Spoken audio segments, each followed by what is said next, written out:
जी भोपाल से। जय जय श्री राधे। श्री हरिवंश महाराज जी, राधे राधे गुरुदेव भगवान। महाराज जी, हर युग में भगवान किसी ना किसी रूप में आते हैं। राधा नाम कई युगों से चलता आ रहा है, लेकिन राधा नाम की इतनी महिमा और एक संत के प्रति इतनी भीड़ और श्रद्धा कभी नहीं देखने को मिली, और ना ही केवल राधा नाम सुनकर लोगों को इतनी गति से बदलते हुए देखा है। महाराज जी, आप उस युग में आए हो जिस युग में हम हैं। गुरुदेव भगवान, भगवान का प्रभाव जागृत होता है। भगवान तो सबके हृदय में है, तो भगवान का प्रभाव जागृत होता है। जैसे वही बात आप जानते हैं, आप बोले तो उसका प्रभाव नहीं पड़ेगा, और इनके वाणी में भगवान जागृत हो चुके हैं, तो वही बात ये बोलेंगे तो हजारों लोगों के ऊपर प्रभाव पड़ जाएगा। तो उसमें बात भगवान के प्रभाव की है। भगवान तो सब में है, कौन सा ऐसा जीव है जिसमें भगवान नहीं है? ना, सब में भगवान। तो सब भगवान के ही तो रूप हैं, तो सब भगवान के ही अंश अवतरित हुए हैं, सब भगवान के अंश से अवतरित हुए हैं। अब भगवान जहां जितना प्रकाश कर देते हैं, किसी को प्रकाशित किया 100 आदमी को बदल दिया, किसी संत को प्रकाशित किया 1000 आदमी को, किसी को प्रकाशित किया देश का देश बदल, तो वो भगवान का प्रभाव होता है, वो भगवान का प्रकाश होता है, व्यक्ति का नहीं होता। इस व्यक्ति का प्रभाव नहीं है, उस परमात्मा का प्रभाव है। वो चाहता है तो उस वाणी में बैठ करके जीव का मंगल कराने लगता है। वो चाहता है तो नाम का प्रकाश होने लगता है। क्या राधा नाम हम ही ने पहली बार लिया? क्या बहुतों ने लिया है, बहुतों ने गाया है, महिमा गाई है। अब उनको यहां से प्रकाशित करवाना है, तो जब बोला राधा तो करोड़ों लोग बोल रहे हैं राधा राधा, है ना। तो वो भगवान का प्रकाश है, वो भगवान का प्रभाव है, अवतार नहीं, अवतार नहीं, भगवान का प्रभाव। भगवान तो सब में, और भगवान जब अवतार लेते हैं तो अपनी अनंत शक्ति से लेते हैं। दुष्टों का संहार करना, भक्तों को सुख देना, प्रेममयी लीला करना, मतलब वर्षा कर देते हैं भगवान जब अवतार लेते हैं।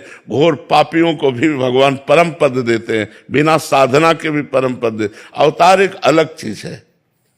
अवतार का मतलब होता है स्वयं भगवान पधारे हैं। हम लोग सब भगवान के अंश हैं, तो जहां की जितना प्रकाश हुआ उतना प्रकाशित होने लगता है, तो उसी प्रकाश को लक्ष्य करके हम कहते हैं कि ये तो भगवान ही है, क्योंकि भगवान का प्रकाश हो रहा है। इस लेकिन भगवान नहीं है, वो भगवान का अंश है। भगवान तो जब अवतरित होंगे तो हाहाकार मच जाता है। देखो 6 दिन के थे, 6 कोस में जिसका शरीर पड़ा था, ऐसी पूतना को 6 दिन में मार दिया, नहीं मार दिया? अच्छा, अपने को कहा जाए कि 100 किलो अंगुली में उठाओ, तो इस छिंगुली अंगुली में भगवान ने 7 दिन 7 रात गिरिराज महाराज को धारण किया। एक पूरा संपूर्ण ब्रजमंडल की रक्षा की कि नहीं की? तो भगवान है, हम सब भगवान के अंश हैं। अब अंश में जहां जितना प्रकाशित हुआ, तो हम लोग उस प्रकाश को देखकर बोलते हैं कि ऐसी क्षमता मनुष्य में नहीं होती, ये तो साक्षात भगवान है। उस प्रकाश को देख करके, पर वो साक्षात भगवान नहीं है, भगवान तो साक्षात कुछ और है। हम सब भगवान के अंश हैं। अब वो अंश का भाव शरीर को लेकर है। शरीर का राग हट जाए तो भगवान ही है उसमें, और कोई थोड़ी बैठा हुआ है, वही बैठे। गंगा जल का अंश चम्मच में आया तो हम गंगा जल तो कहेंगे उसे, टैंकर में आया तो गंगा जल कहेंगे, लेकिन टैंकर और चम्मच वाले गंगा जल में अंतर होगा। चम्मच वाले में डुबकी नहीं लगा सकते, टैंकर वाले में डुबकी लगा सकते हैं। यद्यपि गंगा जल से अलग हुआ है, पर उसमें अधिक मात्रा है। ऐसे ही अंश में अलग अलग प्रभाव होते हैं। कि अब एक अंश है भगवान के बड़े बड़े ऋषि मुनि जो आकाशचारी हैं, और हम उछले तो धम्म से गिर पड़ेंगे, और वो आकाश में विचर रहे, तो अंश वो भी हैं भगवान के। एक है कि वो जो चाहे नई सृष्टि रचना कर सकते हैं, लेकिन वो भगवान नहीं, भगवान के अंश हैं। उनमें जितना पावर प्रकाशित हुआ, भगवान का पावर अनंत है और हम लोगों का पावर सीमित है। भगवान का पावर अनंत है, उनको अनंत कहा गया है। तो हम लोग भावना में कह देते हैं, लेकिन भगवान तो भगवान है। जब वसुदेव देवकी जी ने पूर्व जन्म में तपस्या की और भगवान से कहा आप जैसा पुत्र चाहिए, तो कहा मेरे जैसा तो सिर्फ मैं ही हूं, मैं ही आऊंगा। तो भगवान कृष्ण के रूप में पधारे। जब मनुष्य रूपा ने तपस्या की, भगवान प्रकट हुए तो भगवान से कहा हमें आप जैसा पुत्र चाहिए। तो उस समय भी भगवान यही बोले कि मेरे जैसा तो सिर्फ मैं ही हूं। तो वही राम जी के रूप में प्रकट हुए, मनुष्य रूपा दशरथ कौशल्या बने और भगवान राम के रूप। तो भगवान जैसे तो सिर्फ भगवान है। भगवान के भय से वायु चलती है, भगवान के भय से मृत्यु भयभीत होकर काम कर रहा है, भगवान के भय से पृथ्वी जल में नहीं डूब रही, भगवान के भय से सूर्य चंद्रमा अपना प्रकाश समय पर कर रहे हैं। भगवान भगवान है, भगवान जैसा कोई नहीं है। हां, कहीं कहीं भगवान का तेज प्रकाशित होता है, वो अंश मात्र में होता है कि मतलब 1000 लोग देखकर प्रभावित हो गए, लाख लोग देखकर प्रभावित हो गए, वो भगवान का तेज प्रकाशित हो रहा है, भगवान नहीं। भगवान तो अनंत महिमाशाली है। जितने ब्रह्मांड हैं ये भगवान के एक रोमकूप में है, इतने महान भगवान है।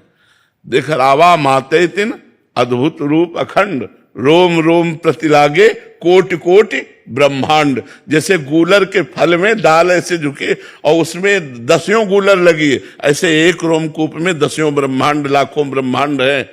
और उस ब्रह्मांड में एक ब्रह्मांडीय मृत्युलोक है, और इस मृत्युलोक में कितने जीव है। अब भगवान की महिमा सिर्फ भगवान, भगवान जैसा कोई नहीं। हां, भगवान का जहां प्रकाश, किसी की वाणी में प्रकाश, किसी के चेहरे में प्रकाश, किसी के भुजाओं में बल रूप से प्रकाश, अलग अलग, किसी के माइंड में प्रकाश, अलग अलग प्रकाश दिए हुए हैं। तो भगवान का ही सब। अब देख लो, भगवान का प्रभाव है तो वैज्ञानिकों ने क्या क्या नहीं बना दिया। भगवान ने ही तो पावर दिया वैज्ञानिक को माइंड का। अब एक कील फेंको ऐसे ऊपर, वो धम्म से नीचे गिर जाएगी और सैकड़ों आदमियों को बैठाल के हवाई जहाज उड़ता है नहीं उड़ता है, वो भी तो धातु का ही तो बना होता है और हवाई जहाज उड़ता है। तो ये सब किसने दिया? भगवान ने ही तो दिया। सबको माइंड भगवान ने ही दिया। हम एक साइकिल की चैन उतर जाए तो चढ़ाना मुश्किल पड़ जाता है, क्योंकि हमारी तमीज उतली है, और एक आदमी की हवाई जहाज उड़ा रहा है।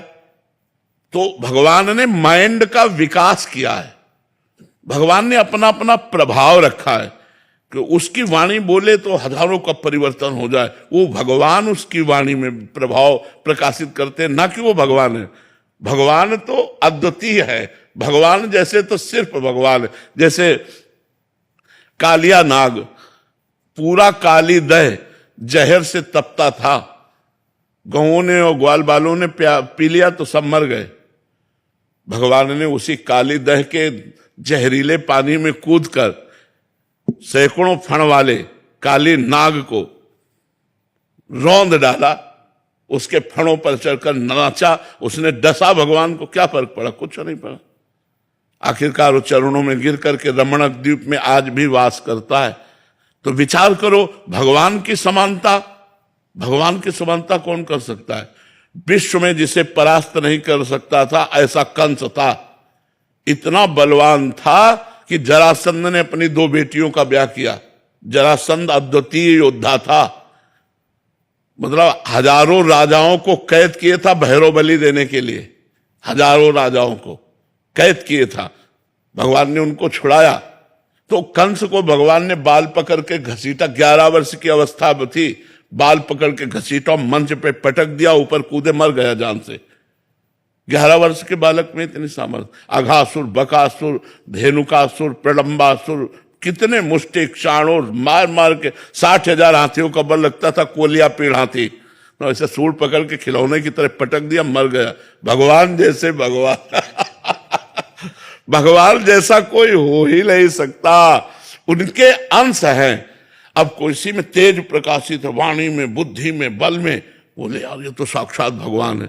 नहीं, भगवान का अंश है।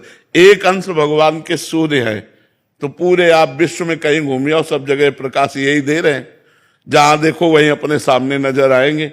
एक अंश से भगवान से माया पूरी, एक शक्ति है माया, ऐसी अनंत शक्तियों के स्वामी भगवान है। तो भगवान जैसा तो सिर्फ भगवान है। हाँ, ये वो चयन खुद ही करते हैं किसमें ये प्रकाश दे? हाँ, ये उनका अपनी कोई इसमें गतिमति काम नहीं करती। अलग अलग वैभव भगवान प्रकाशित किए, अपनी अपनी क्षमता के अनुसार भगवान वहां पावर दे दिए, जैसे जैसे कर्म के अनुसार क्षमता है वैसा प्रकाश हो रहा है। तो भैया भगवान जैसे तो सिर्फ भगवान है, और भगवान का अवतार जब होता है तो कभी कभी होता है, जैसे अभी पीछे द्वापर में हुआ था कृष्ण अवतार।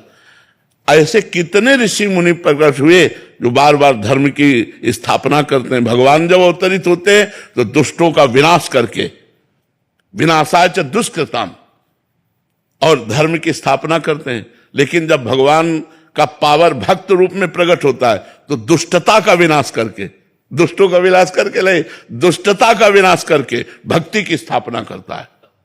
तो भगवान से भी श्रेष्ठ माना गया भगवान का भक्त, क्योंकि भगवान तो सीधे दुष्ट का विनाश कर दिए, और वो दुष्ट का विनाश नहीं किए, बड़े बड़े दुष्टों की दुष्टता का विनाश करके उनको साधु बना दिया, उनको भक्त बना दिया। इसलिए मोरे मन प्रभु से विश्वासा, राम ते अधिक राम कर दासा। क्योंकि भगवान का भक्त कृपा करके मारा नहीं, उसकी दुष्टता को मार दिया और महात्मा बना दिया। श्री जी स्वयं प्रकाशित होती है या अपने सहचर्य को भेजेंगे जिससे प्रकाश हो उनकी? देखो, ना सहचरी आई है और ना श्री जी स्वयं आई है।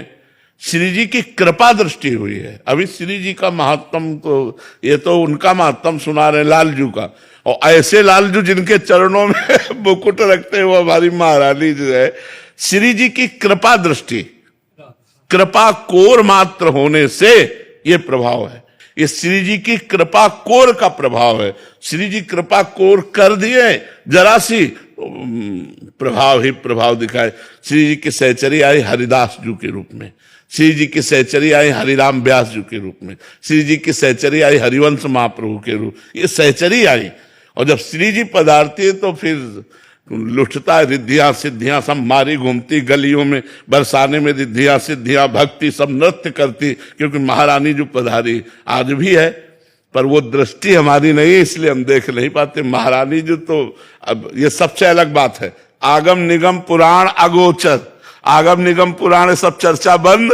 जब लाडली जी की बात आएगी तो बहुत वो अलग होगी, वो अलग बात होगी। उनका बहुत ऊंचा प्रकाश होगा। अरे उनको जो लालजू को अधीन किए हुए हैं, आप सोचो, जाके अधीन सदाई सांवरो या ब्रज को सिरताज, हमारे माई श्यामाजू को राज। तो ये ब्रज क्षेत्र है, ये वृंदावन धाम है, महारानी का घर है, महारानी का। देखो यहाँ का जैसा प्रभाव कहीं आप नहीं देखोगे। यहाँ एक अलौकिक आकर्षण है, एक अलौकिक आनंद है, एक अलौकिकता है, नहीं है। अच्छा, यहाँ का जो वासी है, चाहे जहां वो सीमा के बाहर निकलेगा तो उसके प्राण व्याकुल हो जाएंगे। भैया हम बरसाने के बिना नहीं रह सकते, हम वृंदावन के बिना नहीं रह सकते, हम ऐसे, मतलब कुछ है ऐसा, कहा नहीं जा सकता, पर जो हमारे हृदय को पकड़ लिया है, अब हम जी नहीं सकते। अब हम राधा नाम के बिना जी नहीं सकते, वृंदावन धाम के बिना जी नहीं सकते, ब्रज धाम के बिना जी नहीं सकते।